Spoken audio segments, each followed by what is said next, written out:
got some questions. Yes, right there. My question is for Reedus. Since your character in The Walking Dead is not from the comic, do you get more freedom in your portrayal than the other actors? Yeah, I guess so. I can sleep with whoever I want, kill whoever I want. Yeah, I think so. I mean, one good thing about being on one of the good things about being on the show is they've helped me, or let me help to develop the character from scratch. So, you know, you kind of get to do these little subtle things and they turn into storylines, you know. So it's good, yeah. Sure. Yes.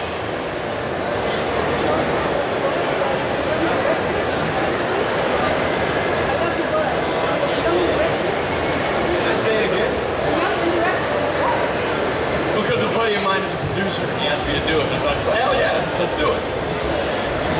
I had a good time doing it too. Yes.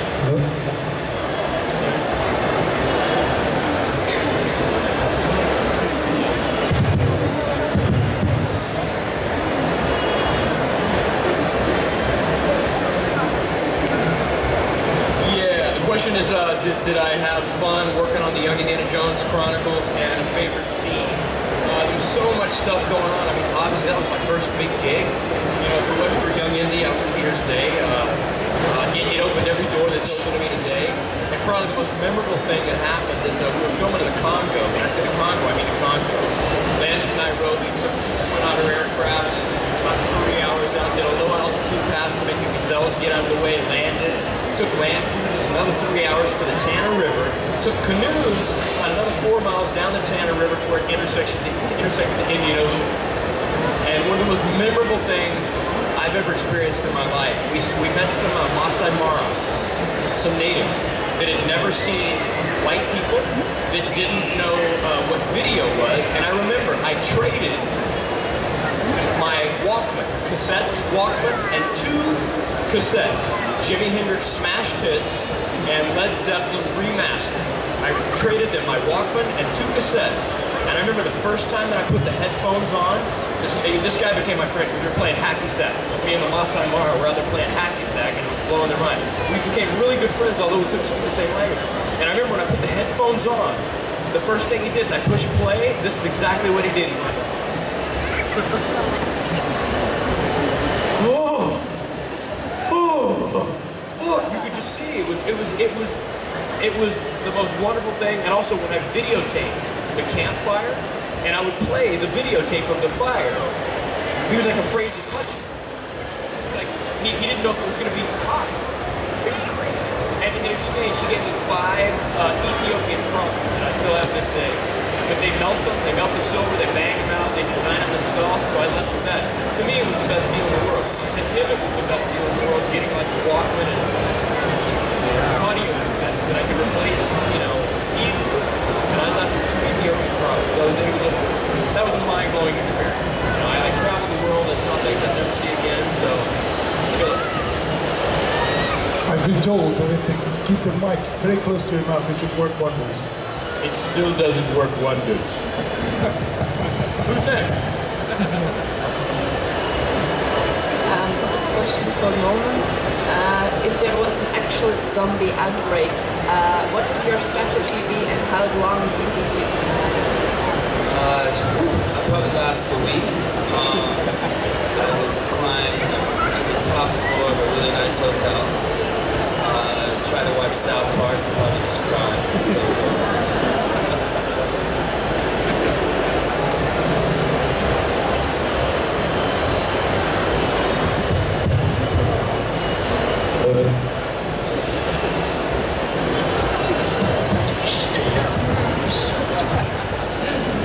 Ciao. Hi.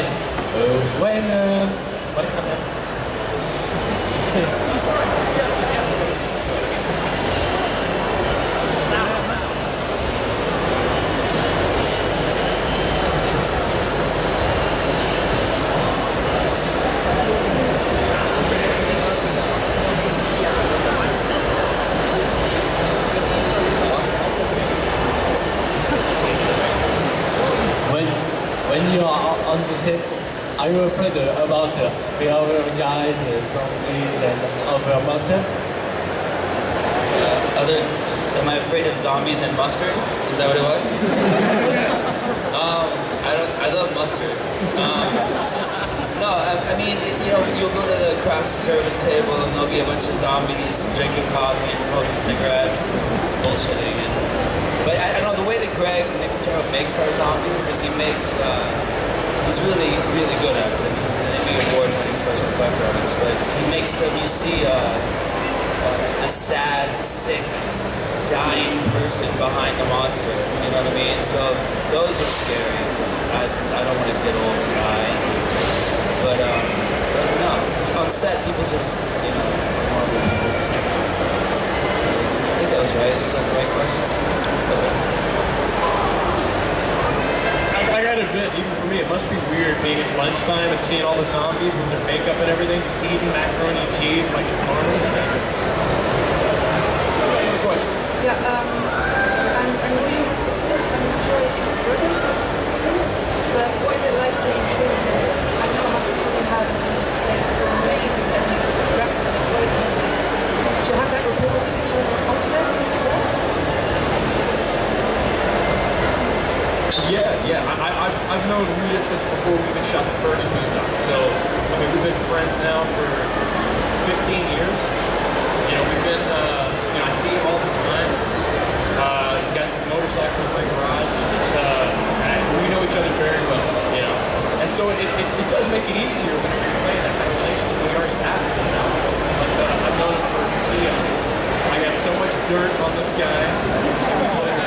Having said that, he's got dirt on me too, so I gotta shelve it out very limited. Who's next? Yes. We've been asked this before. What was it like working with Lady Connolly? You got one right here. What is it?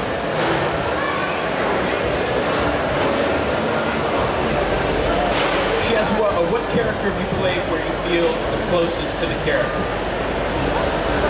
Well, I'm a lot like Daryl, actually. I'm a lot not like Daryl as well. Very insecure, not well in crowds. I don't trust anybody. I'm not good with the ladies, really.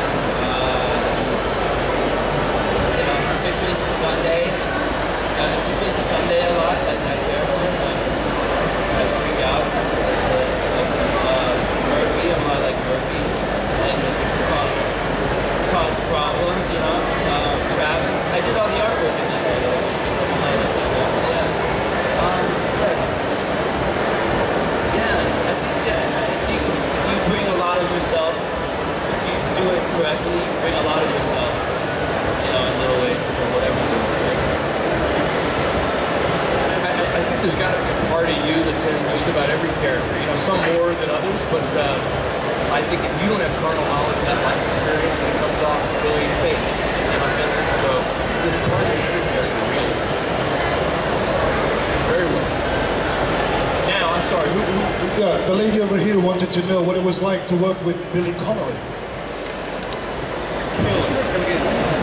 I mean, the guy's got one of the quickest minds I've ever sat next to. I mean, he truly is, and his life experience is a second to none.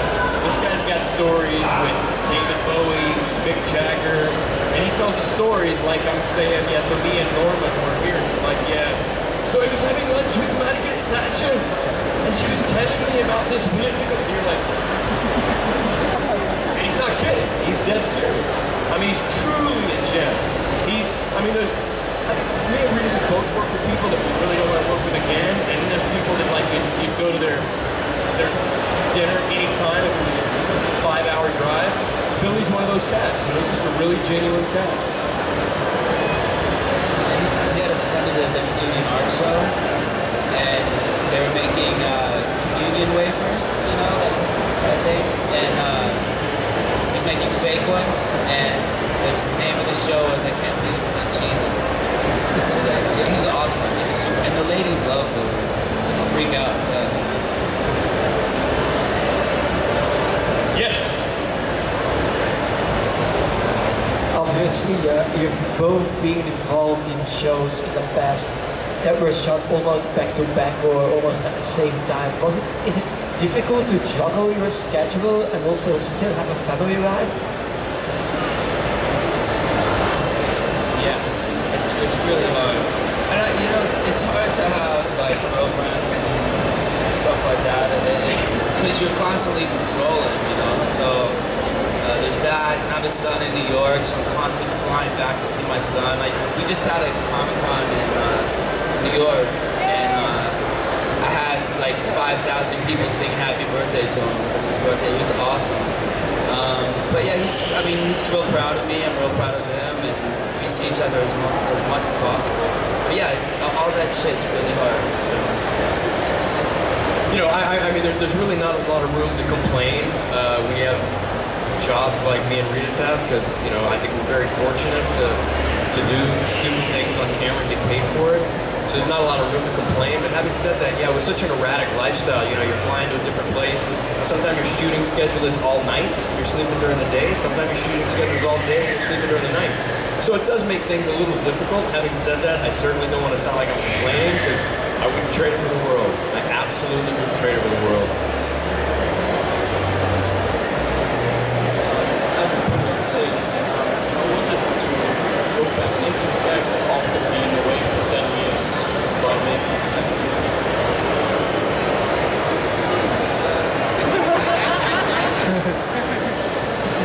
Nada. Niente. You know, I mean, it was something that we did 10 years ago, but I mean, we've lived and breathed it for quite some time, so it wasn't that difficult. I mean, it just fit like an old glove, you know, to be honest. Yeah, it was fun. I mean, yeah, it's felt like we were getting back on the same old bicycle. We had enthusiasm was there, and all the same heads were in the room. It was fun. I mean, the second story was much different than the first story. There was a bunch of new characters, and you know, I think Troy spent a lot of time with the new guys on part 2, kind of just let us do our thing. Yeah, it was fun. I have a question for Ron. Did you have to be skilled in crossbow for Walking Dead? Because you use it so many times. Yeah, I was explaining this yesterday. There's yeah, we have a really good weapons expert, and he teaches you all these different weapons, and AK-47s and M16s and all sorts of fun stuff. You know, in Boondock we shot lots of bullets, but the crossbow it's sort of a weird weapon, because it's the type of weapon that you go someplace high, hopefully, pull out all your bolts, lay them down, and you pick things off, you know? Sometimes on the show they'll write it as if it was an automatic weapon, where you just come running in and just blast shit. That becomes hard, because that becomes more of like a math problem. I was explaining this yesterday, but you can hold the crossbow, but you can't shoot an arrow on camera. They put a digital arrow in, but they have to see you put the arrow in the crossbow. So you have to pull your thing, put your thing in the thing, you gotta point the thing, drop it, put it back up, throw the arrow away, dry fire it, run over, take another one, stick it in a zombie's face, let go of it, pull your knife, stab one, let go of that, grab this, pull this out, put it back in the crossbow, aim it, put it out of camera, put it back up with no arrow, dry fire, pick up the, I mean, it's kind of a math problem. So, I mean, he keeps us safe. You know, there's a bunch of people running around with weapons, but the crossbow it's a tricky one, you know?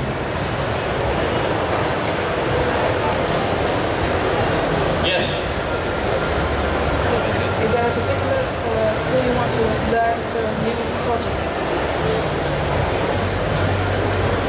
I'm still doing the same project. Let's see. I did a film called Sunlight Junior right before season 3 started, and another one called Hello Herman. They were both very different, but there wasn't really a skill. I mean, I went real sort of a different kind of white trash for Sunlight Junior. I think my first line to Naomi Watts was, "I can smell your pussy through this glass." So sorry for all that who heard that, but you know, it was constantly like, I'm sorry about tomorrow, I'm sorry about earlier, you know. But as far as like a skill, no, I'm still doing Walking Dead, so yeah, I'm learning the math problems. So. I'm doing a film with an Indian director named Vinod Chopra, and I play a guy in a wheelchair, so I'm having to get familiar with that, operating a wheelchair, as if I've been doing it for years. So it's a different skill set altogether. And that goes to say with all films. You know, every time you take on a character, they have a different world and a different life and different life experiences. So you kind of got to familiarize yourself with that, so it doesn't look like your first day doing it. You know, that is one of the technical tasks in movie making. Yes. I've seen Roman already met us Belgium beer. The question is, when you're on tour, do you also visit the cities that you are in, like Ghent? Did you already visit it? We were off the plane about 15 minutes and we were in Ghent at a place called Charlatan. Yeah? We went there and then we walked across the street to that sign with the monkey. We went to the monkey bar and then we went to Gloria. So yes, short answer, yes. Before we even came to the convention, we went to Ghent. I wanted to go to Leonidas Chocolates, but they were closed. So hopefully before I get on the plane, I can get a nice supply of chocolate, because I'm not afraid of chocolate. He likes chocolate. The best chocolate in Ghent, by the way, is from Holden Bakery. Say it again? The from Holden Bakery. That's a commercial break, never mind. I'd like to know from Norman, I saw you this week on the television in Blade 2. What was it like to work with someone like Wesley Snipes? Wesley's awesome. He does all his own martial arts. Travels with a big posse of people, and he's really invested in what he's working in. He really wants all the. I mean, he takes an executive producer role on that as well, and we really ask the actors what they need to do the best performances they need, and he was the film was in the very capable hands of Guillermo del Toro, who was also awesome. Like, Guillermo would sit behind the monitor during Wesley's fight scenes and go like a little kid. His sort of attitude is infectious. Everybody's very into what they're doing, but Wesley's great. I loved Wesley. The scene where I punched Chris Christopherson, I was like, oh man, how do I do this? I love Chris. Like, I don't even want to do it. And he was like, hit that motherfucker like you hate him. He's great. So Wesley's awesome. Speaking of martial arts. Speaking of martial arts, that's your cup of tea, isn't it, Jean-Patrick? I have 2 martial arts academies in Los Angeles. It's something that I've been doing since I was 9 years old, so it's a huge part of my life, yeah. So would you be able to kick Wesley's ass, or would it be the other way around? No, I can kick no one's ass. There'll be no ass kicking. Let me expand on that answer just a little bit. Sean and I did a USO tour where we went to Dubai and Bahrain and Ethiopia and Djibouti and all these places, and we met the military, who a lot of them are pretty big guys, but a lot of them train martial arts. So I sat at each military base and watched Sean take on rows of military who were just like waiting to get in the ring with Sean. Like, my turn, my turn, my turn. And Sean would, first off, he would do all of them in a row and then move to the next town, do all of them in a row. He would crawl up them, wrap his legs around their neck, choke them to the ground as he was explaining what he was doing. And I mean, like hundreds of people in a row. So Sean's kind of a badass, to be honest with you. No, seriously, the guy could fuck you up. So. You know, it's something I've been doing since I was 9 years old, and you know, we do teach the combatives to the military, so it was a wonderful opportunity to go over there and train with the troops. It was just killer. you know, to meet the guys and get an opportunity to roll around with them. So it was a wonderful experience. But it's a very big part of my life. Hi.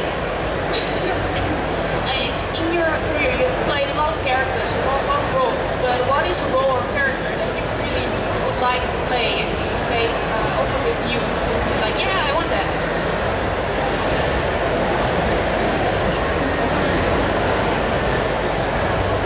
Something like Willy Wonka or something. That would be fun.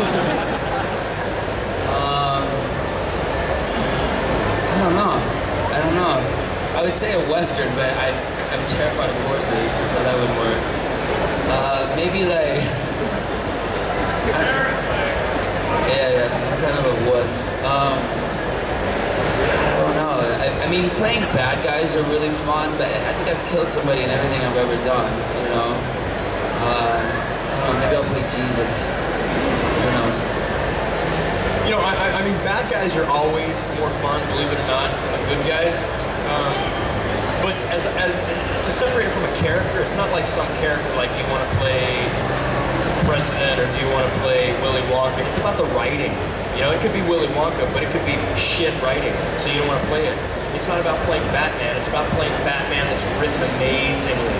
You know, so it's really not about the character. It's about how that character comes to life, and when you read it, if it speaks to you, you know, there's not like just one name, like, I want to play FDR, I want to play him in this situation, articulated by this writer, you know?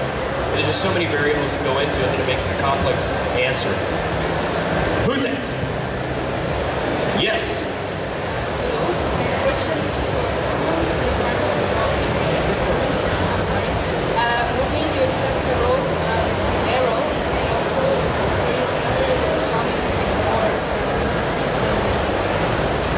Frank Darabont says, hey, pick up that newspaper, and you go, fuck yeah.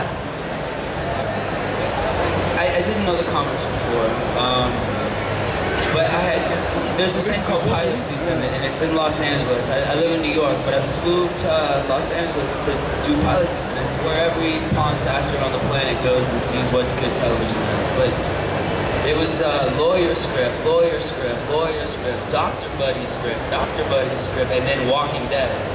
And I read that and I was like, it stood out as being an amazing project. And then I saw the list of names that were attached, and it was Frank Darabont and Gail Ann Hurd and Greg Nicotero, and I just thought this is a no-brainer, you know. And then can I get in on it?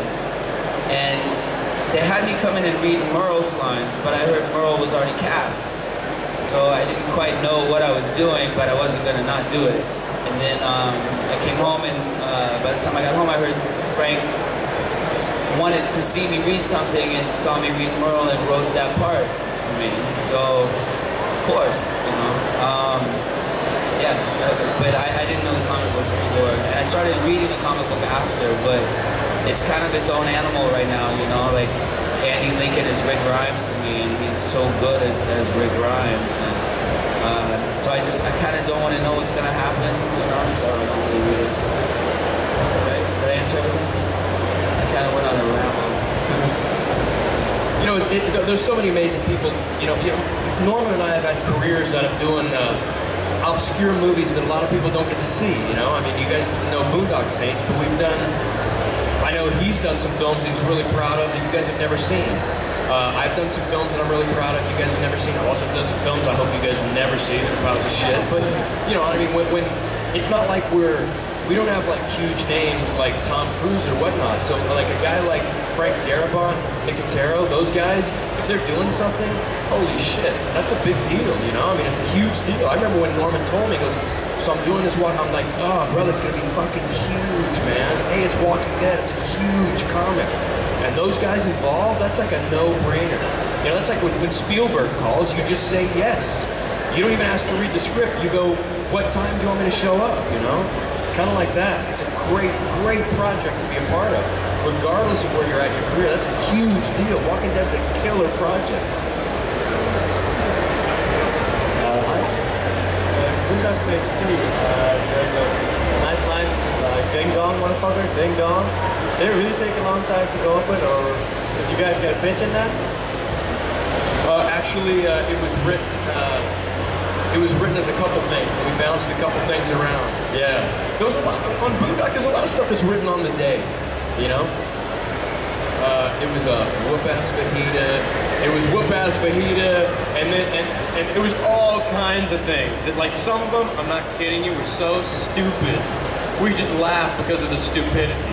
And then, you know, Ding Dong Motherfucker, that was like one of 80 takes that we all made. I remember that. Who ordered the whoop-ass fajitas? We were like, that's so stupid, right?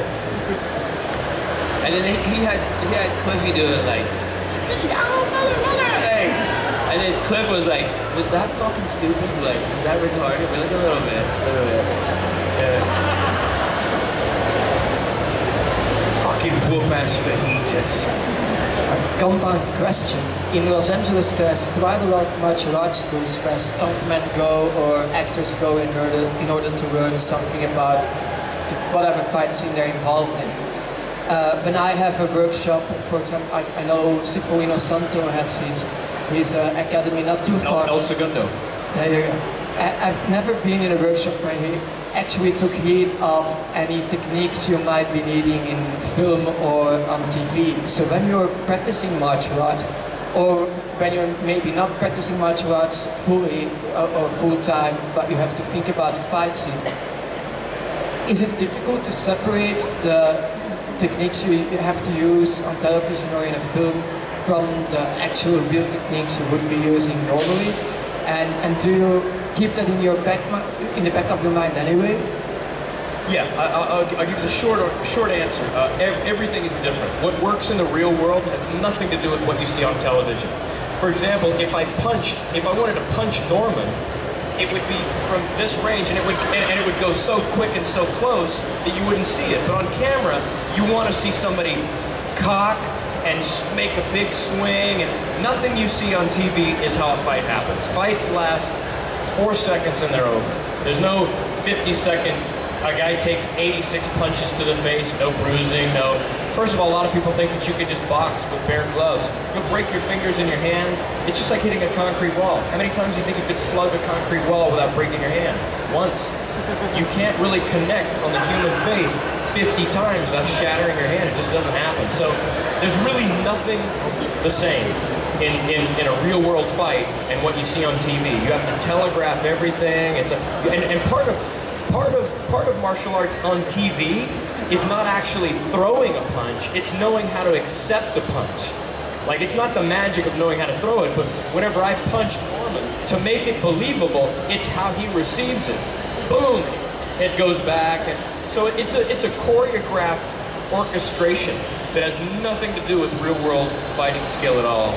But good question. Who wants the next one? Yes, ma'am. It's a question for Norman. So, but what about the part of Darrell Gibson do you like most? I mean, there's the crossbow, there's the motorcycle. Yeah, it's like, I mean, you know,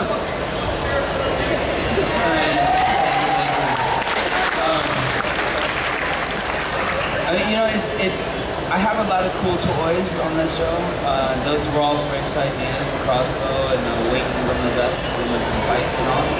But I think the things I like about him the most are the things I'm kind of discovering about him. You know, he's like, I know after Cherokee Rose, that episode, a lot of girls liked Darrell, you know. But it's interesting for me because, you know, like I was saying before, you get to, like, for movies you go here to here, but in TV you kind of move like this and you drop little seeds and you hope that they turn into trees and stuff. And when people are paying attention and the writers are paying attention, those little seeds that are trees become storylines. Like when Carol, after Andrea shoots him in the head, when she got death threats after that, by the way. Carol says, "You're just as good as everybody else," and she leans down to kiss him on the forehead. I flinched, like don't hit me. And that wasn't in the script, but now there's a storyline that I'm an abused child. So all these things that I'm kind of discovering that I can do with him are starting to become my favorite parts. I mean, I mean, you could just stand there with the crossbow and look cool. My mom would look cool in the crossbow. But it's these little things that I'm getting to do with him that I'm really starting to like him a lot. He's kind of like a little kid in a lot of ways. You know, I always sort of describe him as like a wet dog in an alley, you know, and it's raining, and you go to pet the dog and he'll snap at you. But if you feed him and get him inside, he'll just follow you forever. So he's kind of got this little thing about him. So there's a whole bunch of stuff I like about Daryl. Who's ready for the final question?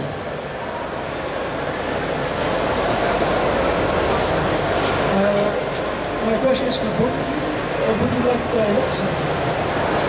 I know you do like doing short movies, but would you like to do something like an episode of a series, or go from actor to director? I don't know that I want to direct one of the Walking Dead episodes. I don't know that I could do Daryl unless I wasn't in it. You know, then maybe I could. But I have a bunch of scripts that I've been working on that are feature-length scripts, and every time I get them to a certain point, people read them and they're like, they're too weird to make this movie, and you know, we're never going to cast somebody as, you know, some tranny who is like 6'4" and 400 pounds. It's going to like, you know, have sex with 12.